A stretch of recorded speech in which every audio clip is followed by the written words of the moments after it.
There's only a few things I really care about in life. My body, my pad, my family, my church, my boys, my girls, and my porn.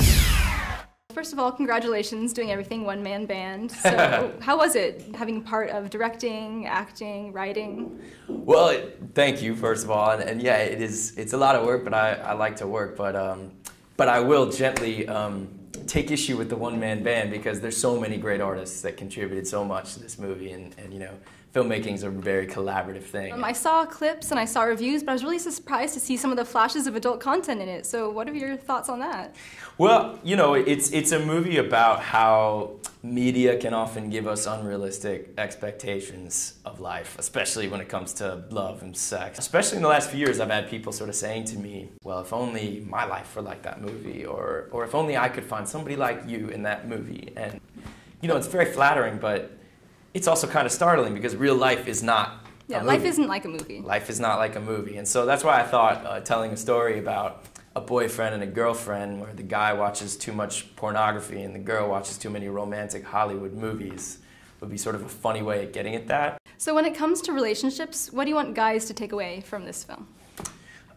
Guys as well as girls, I would say it's sort of about being present and paying attention to the unique individual before you rather than comparing him or her to these, you know, sort of two-dimensional fantasies. The character that you played was a really confident ladies' man, kind of like a Guido. So why did you choose him to tell the story? Why was this character so important?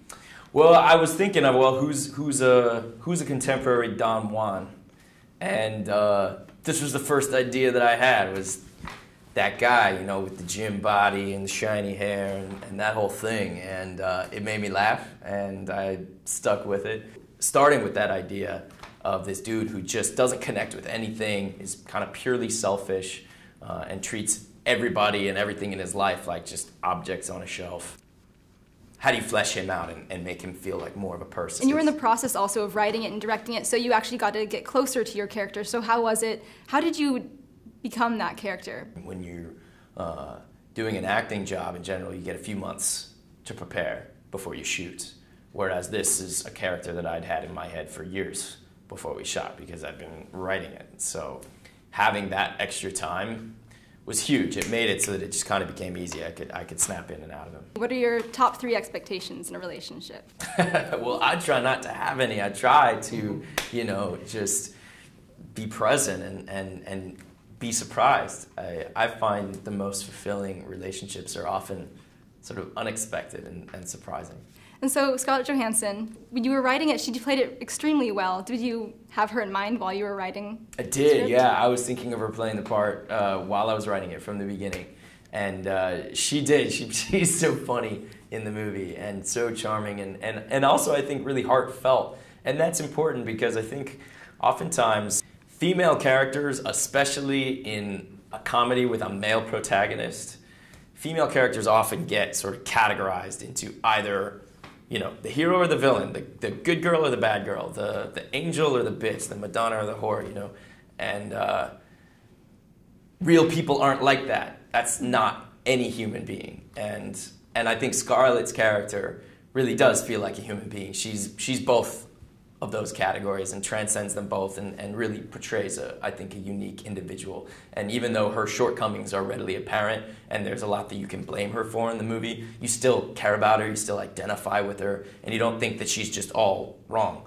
Yeah. In fact, there's a lot of stuff that she's right about. We always feel like we're gonna have the honeymoon, like perfect kind of relationship, but in reality, you have to it's kind of like a give and take kind of thing.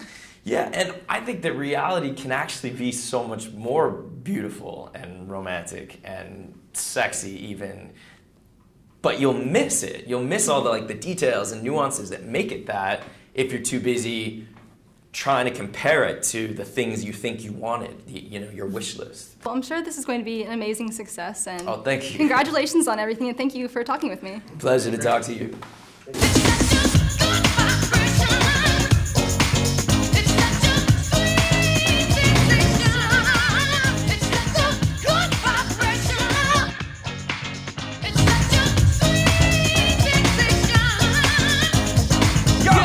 It's about that time to bring Hey,